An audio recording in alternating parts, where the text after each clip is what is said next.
Silakan duduk kembali, Bapak Ibu sudah dikasih Tuhan. Puji Tuhan, baik-baik dan sehat-sehat semua ya. Meskipun mungkin ada yang belum kembali dari kampung halaman, atau dari liburan, atau mungkin ada yang punya acara, tapi kita bersyukur malam hari ini, sore hari ini ya, kita bisa ada bersama-sama di tempat ini. Puji Tuhan, satu hal yang menjadi kerinduan kita semua adalah saat kita duduk diam mendengarkan kebenaran firman Tuhan. Ya.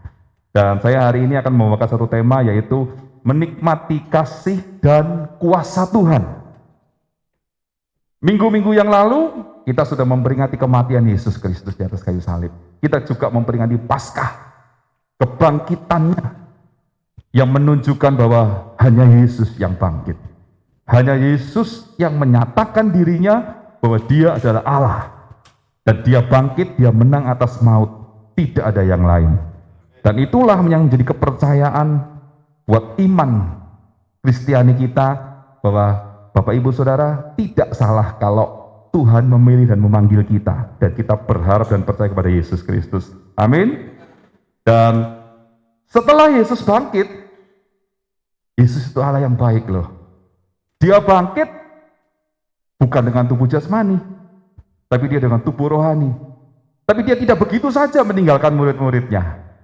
Kalau kita baca kisah-kisah dalam Alkitab ini, ada berapa banyak kali Yesus menampakkan diri kepada murid-muridnya.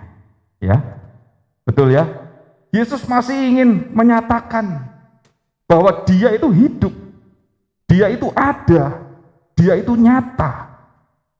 Bagi murid-muridnya yang mungkin pada saat itu murid-muridnya itu jelas tidak mempercayai, benarkah Tuhan Yesus ini, gurunya dia yang sudah mati bangkit itu ada, nyata, sekalipun sudah beberapa kali. Tetapi justru di masa-masa momen 2000 tahun yang lalu, seorang murid atau beberapa orang murid yang setelah 3,5 tahun hidup bersama dengan gurunya, melayani bersama dengan Yesus, melihat banyak tanda mujizat ajaib yang dibuat oleh Yesus, mereka yang mengagumi sosok gurunya sebagai sosok yang luar biasa, dan mereka juga merasa kehilangan sangat pada saat Yesus mati. Pada saat Yesus bangkit pun mereka masih dalam kondisi 50% antara percaya dan tidak percaya. Nah, hari ini saya akan bahas bagaimana kita bisa menikmati kasih dan kuasa Tuhan. Mungkin kondisi kita seperti murid-murid Yesus yang ditinggal oleh gurunya itu, karena tidak berjumpa lagi. Yang biasanya dekat, ngobrol ya dengan gurunya, murid-murid itu bisa bertanya, bisa berjalan bersama-sama, makan bersama-sama, tiba-tiba semua tidak ada yang bisa dilakukan lagi. Nah, kita akan baca dulu kisah minggu-minggu pasca kebangkitan Yesus Kristus, di mana dari kisah ini kita akan bisa belajar bagaimana kita menikmati kasih dan kuasa Tuhan dari Tuhan Yesus yang bangkit itu, yang hidup dan berkuasa. Kita baca dalam Yohanes 21 ayat 1 sampai dengan 14. Mungkin Bapak Ibu Saudara bawa Alkitab, bawa Alkitab digital di HP, silakan dibuka. Memang tidak ada dalam tayangan ini supaya Bapak Ibu Saudara juga membaca dari Alkitab masing-masing. Ya. Yohanes 21 ayat 1 sampai 14. Saya bacakan kisah ini. Ini adalah satu kisah di mana Yesus menampakkan dirinya yang ketiga kalinya setelah bangkit kepada murid-muridnya. Yohanes 21 ayat 1 sampai 14. Firman Tuhan berkata, kemudian Yesus menampakkan diri lagi kepada murid-muridnya di pantai Danau Tiberias. Dan ia menampakkan diri sebagai berikut. Di pantai itu berkumpul Simon Petrus, Thomas yang disebut Didimus, Nathanael dari Kana yang di Galilea, anak-anak Zebedius, dan 2 orang muridnya yang lain. Kata Simon Petrus kepada mereka, aku pergi menangkap ikan. Kata mereka kepadanya, kami pergi juga dengan engkau. Mereka berangkat lalu naik ke perahu, tapi malam itu mereka tidak menangkap apa-apa. Ketika hari mulai siang, Yesus berdiri di pantai, Akan tetapi murid-muridnya itu tidak tahu bahwa itu adalah Yesus. Kata Yesus kepada mereka, "Hei anak-anak, adakah kamu mempunyai lauk pauk?" Jawab mereka, "Tidak ada." Maka kata Yesus kepada mereka, "Tebarkanlah jalamu di sebelah kanan perahu, maka akan kamu peroleh." Lalu mereka menebarkannya dan mereka tidak dapat menariknya lagi karena banyaknya ikan. Maka murid yang dikasihi Yesus itu berkata kepada Petrus, "Itu Tuhan." Ketika Petrus mendengar bahwa itu adalah Tuhan, maka ia mengenakan pakaiannya, sebab ia tidak berpakaian, lalu terjun ke dalam danau. Murid-murid yang lain datang dengan perahu, karena mereka tidak jauh dari darat, hanya kira-kira 200 hasta saja, dan mereka menghela jala yang penuh ikan itu. Ketika mereka tiba di darat, mereka melihat api arang dan di atasnya ikan dan roti. Kata Yesus kepada mereka, "Bawalah beberapa ikan yang baru kamu tangkap itu." Simon Petrus naik ke perahu, lalu menghela jala itu ke darat, penuh ikan-ikan besar, 153 ekor banyaknya. Dan sungguh pun sebanyak itu, jala itu tidak koyak. Kata Yesus kepada mereka, "Marilah dan sarapanlah." Tidak ada di antara murid-murid itu yang berani bertanya kepadanya, "Siapakah engkau?" Sebab mereka tahu bahwa ia adalah Tuhan. Yesus maju ke depan, mengambil roti dan memberikannya kepada mereka, demikian juga ikan itu. Itulah ketiga kalinya Yesus menampakkan diri kepada murid-muridnya sesudah ia bangkit dari antara orang mati. Jadi kisah ini memang ditulis, bahkan dinyatakan Yesus menampakkan diri kepada murid-muridnya sesudah ia bangkit dari antara orang mati. Dan ini adalah yang ketiga kalinya. Ya, siapa yang berkumpul di pantai waktu itu? Kalau kita baca di ayat 2, mereka adalah murid-murid Yesus yang paling dekat dengan Tuhan. Mereka adalah murid-murid inti daripada Tuhan Yesus sendiri. Orang-orang yang mengalami kebersamaan dengan Tuhan pada saat di Taman Getsemani. Di situ ada Simon Petrus. Ada Thomas yang disebut Didimus. Thomas, kita tahu siapa dia. Yang tidak percaya, tapi Tuhan hadir di hadapan Thomas, "Cucukkan jarimu." Petrus, kita tahu siapa dia. Yang begitu kerasnya, tapi pada saat Yesus ditangkap, begitu mudahnya dia menyangkal gurunya. Ya. Nathanael, saya nggak jelaskan di sini, nanti baca sendiri kisahnya. Anak-anak Zebedeus siapa itu? Yakobus dan Yohanes. Ya. Lalu dan dua orang murid lainnya, nggak jelaskan, nggak disebutkan. Tapi kita tahu nama seperti Petrus, Yakobus, Yohanes itu adalah murid-murid yang dikasihi oleh Tuhan. Murid-murid yang dekat sekali dengan Tuhan. Dan mereka berkumpul di tepi pantai. Setelah Yesus bangkit, apa yang mereka lakukan? Mereka sedang galau. Siapa yang sedang galau malam hari ini? Ada yang galau? Galau itu, saya ini mau apa? Nggak ngerti. Mau berbuat apa? Nggak ada yang bisa dilakukan. Perasaannya bagaimana? Perasaannya mungkin dia, murid-muridnya adalah sedang sedih, sedang kecewa juga, bingung, seolah-olah hilang harapan. Itulah kondisi galau. Murid-murid waktu itu galau dia. Sekalipun sebelumnya 2 kali Yesus sudah menampakkan diri kepada murid-muridnya, tetapi murid-murid inti ini masih galau. Kenapa? Seolah-olah mereka kehilangan kasih dan kuasa yang Tuhan sudah nyatakan selama perjalanan pelayanan Yesus 3,5 tahun. Setelah itu begitu, itu semua berakhir. Seolah mereka kehilangan kasih dan kuasa itu. Makanya tema firman Tuhan malam hari ini adalah bagaimana kita bisa menikmati kasih dan kuasa Tuhan. Kita belajar dari kisah ini saja. Yang pertama, poin pertama, bagaimana kita bisa menikmati kasih dan kuasa Tuhan. Saya rangkum ada 4 hal yang penting yang bisa kita pelajari dari kisah ini.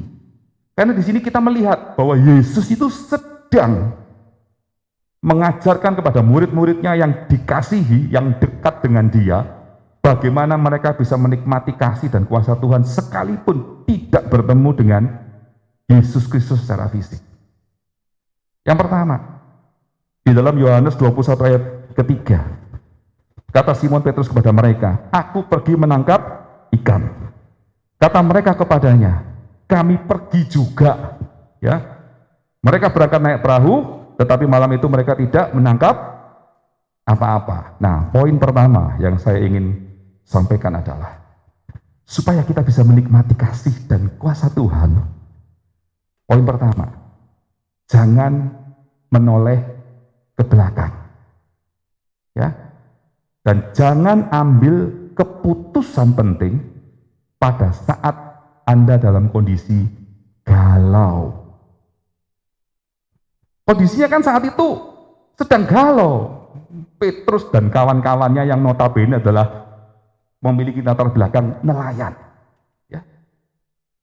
Pada saat dalam kondisi mereka bingung, tampillah seorang Petrus yang bilang, "Aku pergi menangkap ikan."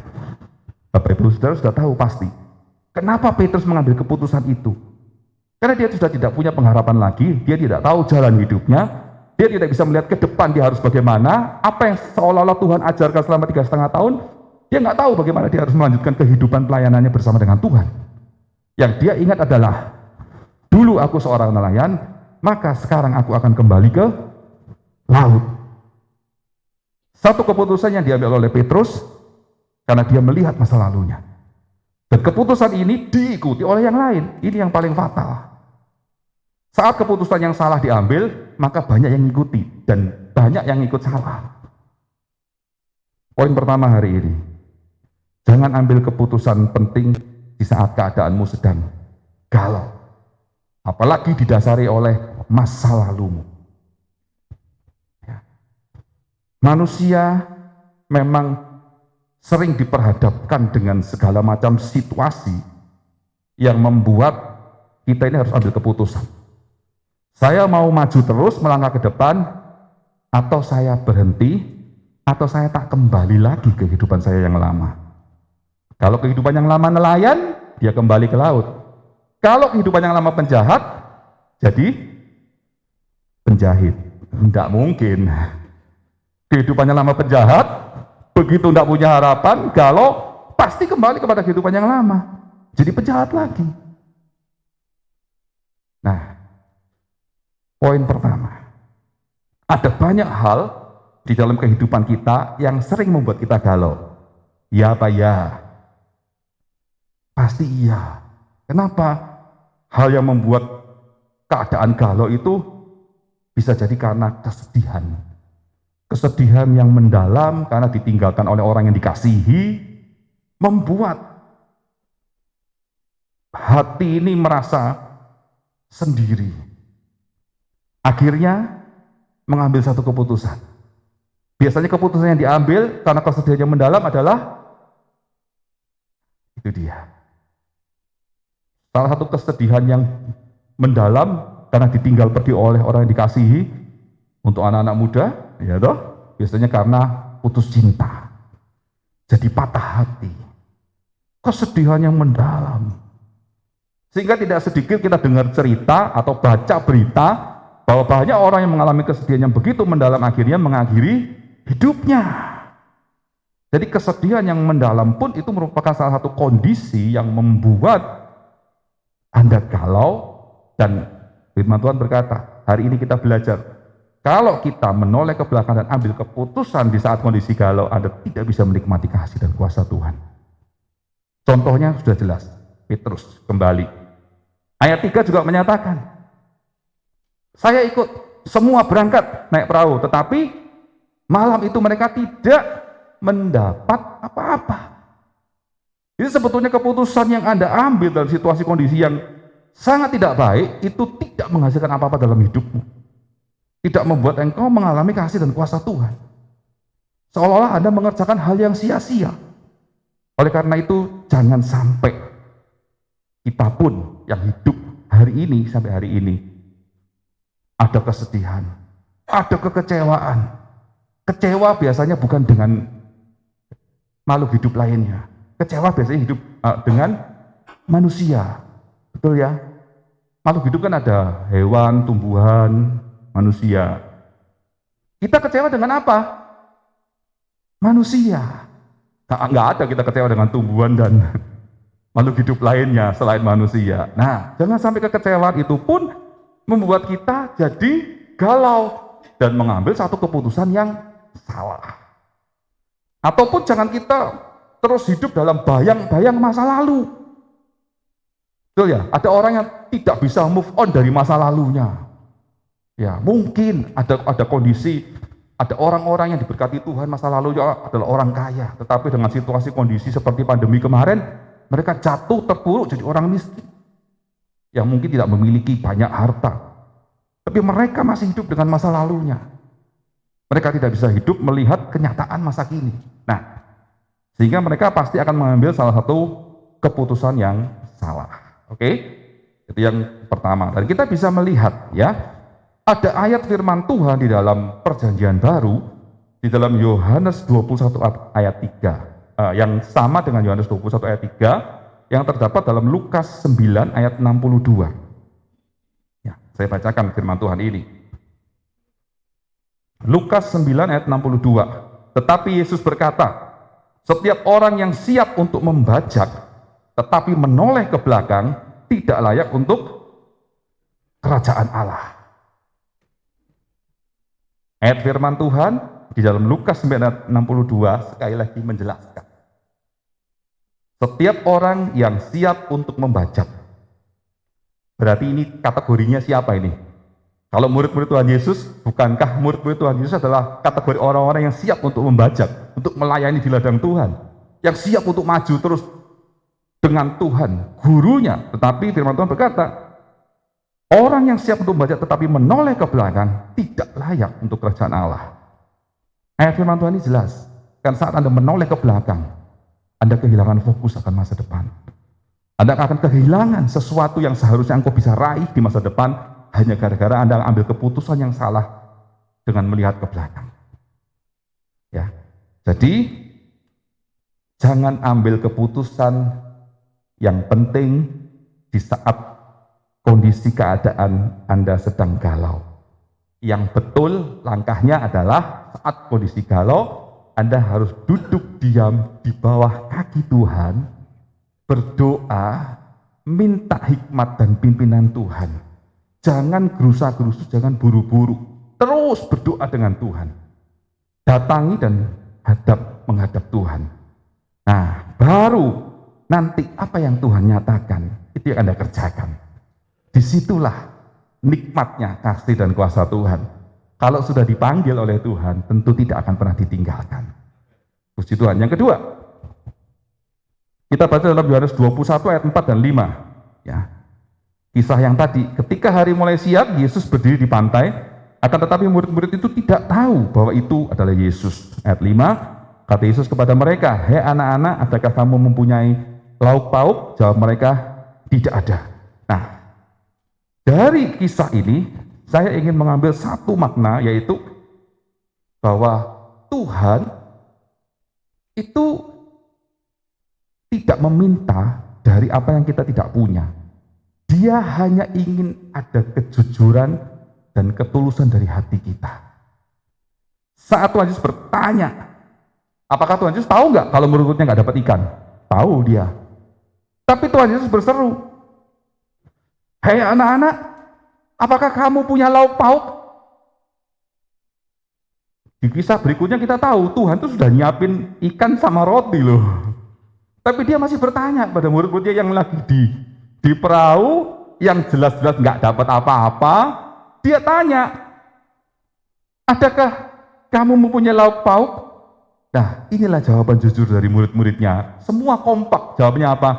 "Nggak ada Tuhan." Ya memang nggak ada. Mereka dari pagi belum makan. Makanya Petrus berinisiatif ke laut untuk dapat ikan buat makan. Mereka semua kompak. Tidak ada. Nah, seringkali kita juga diperhadapkan dalam situasi-situasi yang membuat Anda akan berpikir, hidupku ini ya seperti ini. Aku tuh tidak punya apa-apa lagi. Aku tuh tidak bisa apa-apa lagi. Aku tidak memiliki apapun. Tapi saat kondisi seperti itu, karena Tuhan sudah memanggil murid ini murid-murid itu mengerjakan sesuatu, ayat yang tadi kita baca, membajak, maka Tuhan bertanya, apa yang kamu punya? Punya lauk pauk enggak? Itu hal yang penting loh. Dan murid-murid jawab, jujur mereka, saya enggak punya Tuhan. Nah, coba kita baca dengan ayat firman Tuhan dalam Keluaran 4 ayat 2. Keluaran 4 ayat 2. Tuhan berfirman kepadanya, ini kisah tentang Musa ya. Apakah yang ada di tanganmu itu? Jawab Musa, tongkat. Lalu Musa melemparkan tongkat itu dan tongkatnya menjadi ular. Apa yang ada di tangan Musa? Musa cuma jawab tongkat.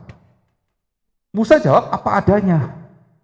Saat Musa di dalam kondisi terjepit di antara ahli-ahli sihir bangsa Mesir yang bisa melakukan tanda mujizat dan ajaib, Musa sudah pasti gemeter, aku mesti gimana Tuhan? Saat kondisi Musa seperti itu, Tuhan tanya, apa? Apa yang ada di tanganmu? Tongkat. Tuhan bilang apa? Lempar. Karena Musa cuma punya tongkatnya, dilempar aja dengan tongkatnya. Musa nggak akan pernah berpikir bahwa tongkat itu akan jadi ular. Tetapi pada saat Musa melempar tongkatnya, tongkat itu menjadi ular. Dan disitulah Tuhan melakukan mujizat. Sama dengan kisah tentang janda di Sarfat. Yang waktu Nabi Elisa minta, dia hanya bilang, tinggal segenggam, dimasak, dimakan, setelah itu mati. Jujur banget ya. Kalau kondisi Bapak Ibu Saudara mungkin pernah ada dalam situasi kondisi seperti janda di Sarfat ini, tentu akan memahami kisah ini. Dan saat kita berdoa, Tuhan, saya tidak memiliki apapun, saya tidak bisa apa-apa Tuhan. Kalau kita memiliki hati yang rindu untuk melayani Tuhan, hati yang penuh dengan kerinduan untuk bisa menikmati kasih dan kuasa Tuhan, sekalipun kita datang dengan tidak membawa apa-apa di hadapan Tuhan, Tuhan juga tidak meminta apapun dari hidup kita. Tuhan hanya ingin, kalaupun Tuhan bisa ngomong seperti tadi itu kisahnya, terus apa yang ada padamu? Ya kan? Masih mending kalau mungkin salah satu misalnya, Riki kamu bisa apa? Oh, bisa foto, bisa main gitar, bisa oh, ya Tuhan bilang, ya wis jalano. Mungkin seperti itu Tuhan. Mas Freddy, bisa apa? Saya bisa main musik Tuhan. Ya sudah, kamu jalan dengan musikmu. Tapi kalau ditanya, yang lain, bisa apa? Bisa apa? Tidak bisa apa-apa. Tuhan hanya ingin jawaban itu. Saya tidak bisa apa-apa.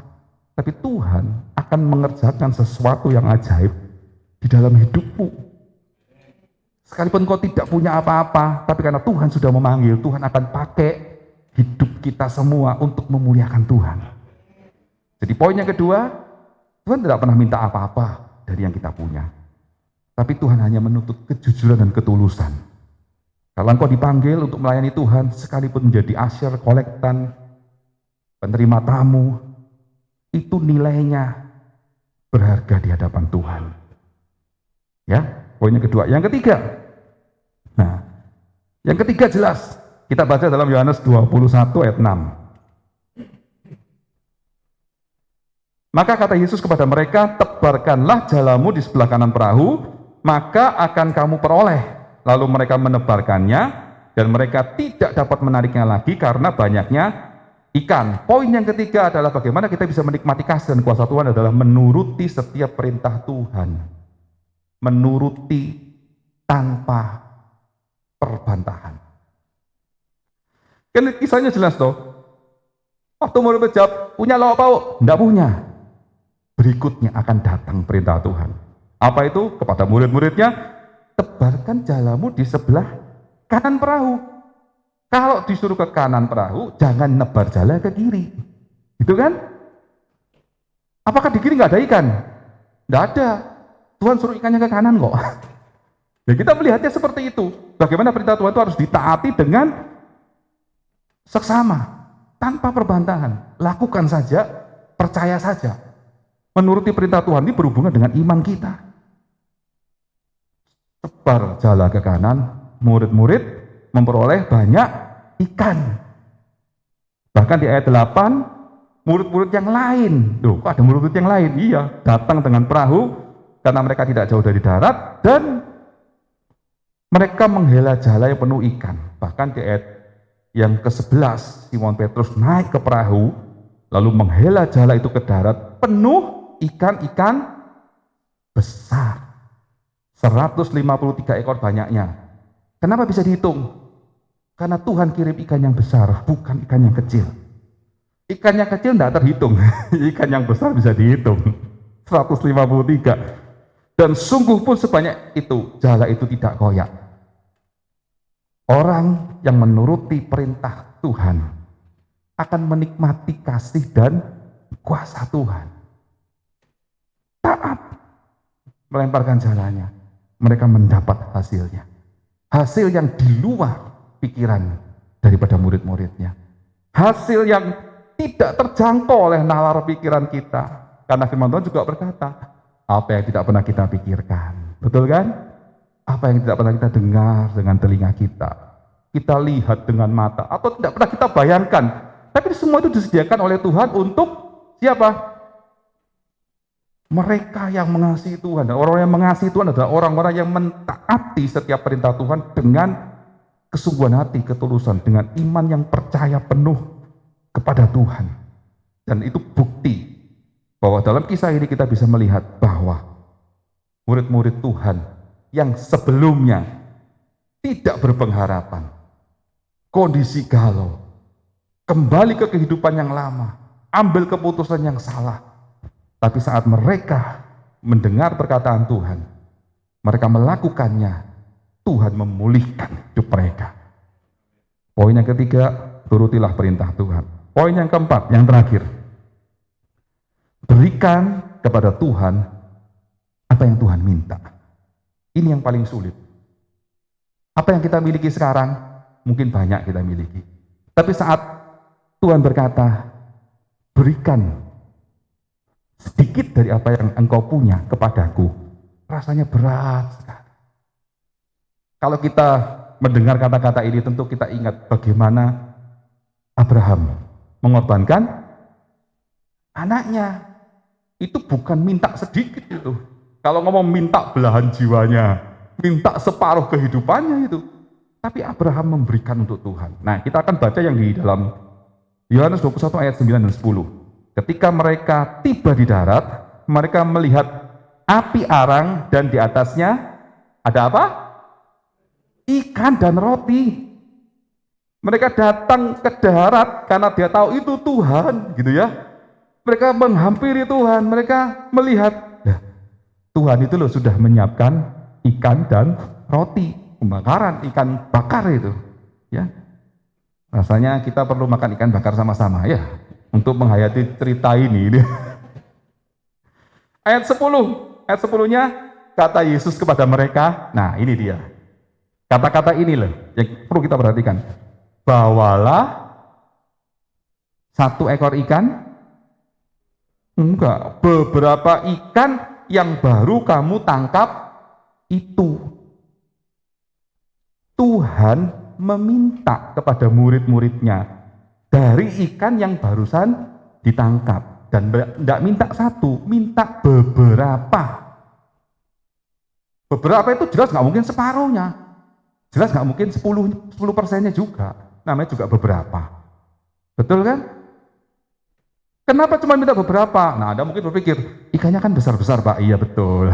Yang makan orang sedikit gitu kan. Tapi poinnya adalah, Tuhan itu tidak pernah meminta kepada kita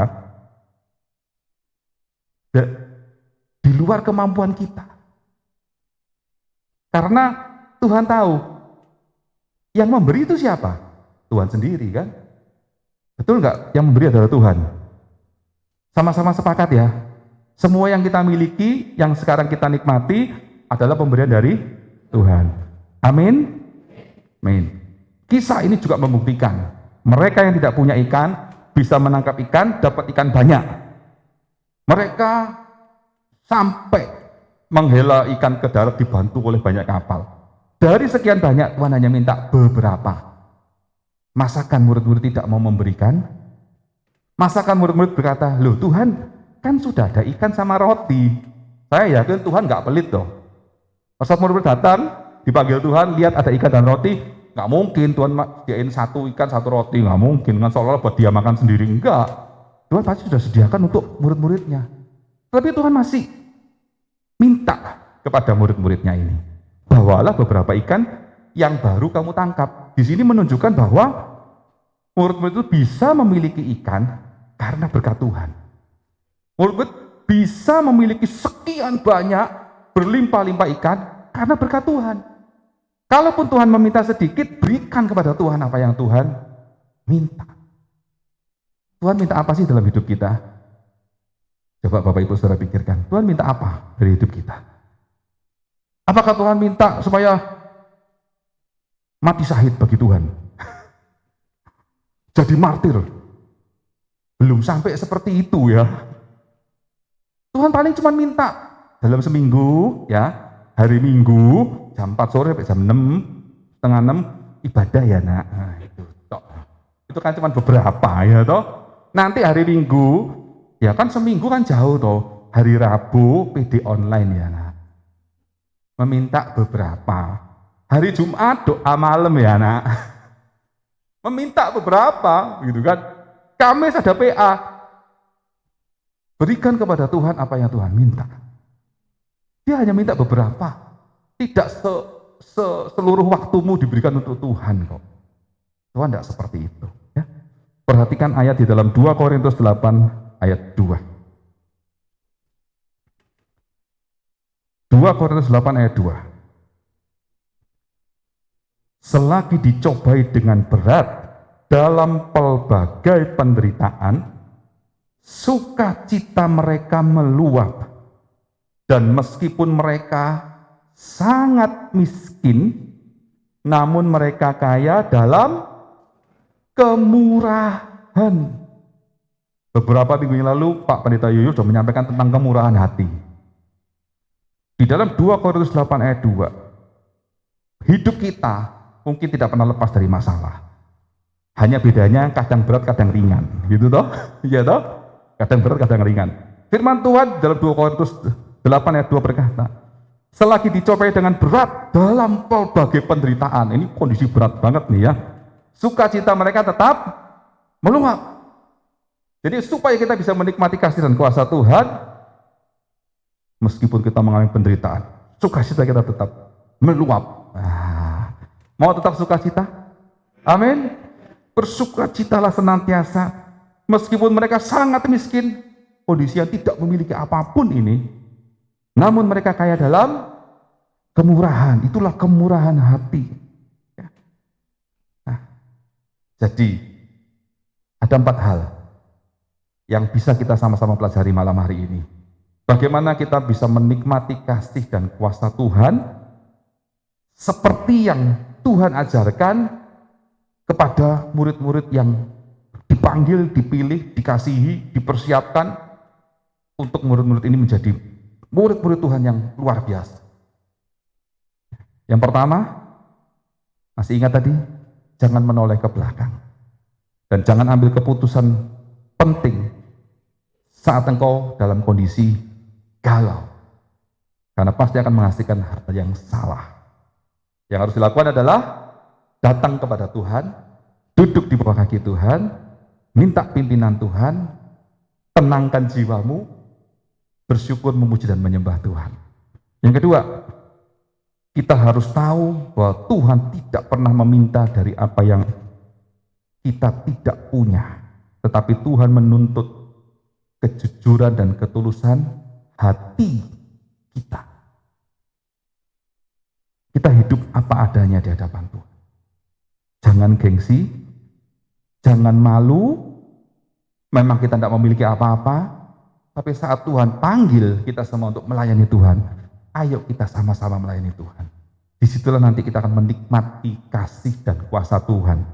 Karena Tuhan sudah mempersiapkan orang-orang yang memiliki kejujuran dan ketulusan hati ini untuk menerima berkat Tuhan. Yang ketiga, turutilah setiap perintah Tuhan. dengan iman, percaya, kesungguhan hati, ketulusan hati, maka setiap perintah Tuhan itu mengandung konsekuensi yang luar biasa. Kalau Tuhan memerintahkan, pasti Tuhan juga akan selalu memampukan kita untuk melakukan perintahnya. Karena jelas, dalam kehidupan kekristenan kita, kalau kita melayani Tuhan, itu bukan karena kita yang mampu. Bukan karena kita bisa, bukan karena kita mampu, bukan karena seluruh apa yang kita miliki. Semua dari Tuhan. Jadi kita kembalikan kepada Dia. Sehingga poin yang keempat adalah berikan kepada Tuhan apa yang Tuhan minta. Saat kita sadar bahwa semua dari Dia, maka oleh Dia dan kepada Dia kita harus memberikan, termasuk hidup ini. Puji Tuhan. Ada satu ayat terakhir yang kita akan baca sama-sama dalam Mazmur 103 ayat 1 sampai 5. Ini ayat terakhir. Mari kita baca sama-sama Mazmur 103 ayat 1 sampai 5. Ya, bisa ditampilkan kah? Oke. Sudah siap? Sudah ketemu semua? Mazmur 103 ayat 1 sampai 5. Kita baca sama-sama. 2, 3. Dari Daud. Pujilah Tuhan, hai jiwaku. Pujilah namanya yang kudus, hai segenap batinku. Pujilah Tuhan, hai jiwaku, dan janganlah lupakan segala kebaikannya. Dia yang mengampuni segala kesalahanmu, yang menyembuhkan segala penyakitmu, Dia yang menebus hidupmu dari lubang kubur, yang memahkotai engkau dengan kasih setia dan rahmat. Dia yang memuaskan hasratmu dengan kebaikan, sehingga masa mudamu menjadi baru seperti pada burung Raja Wali. Amin. Tuhan memberkati kita semua.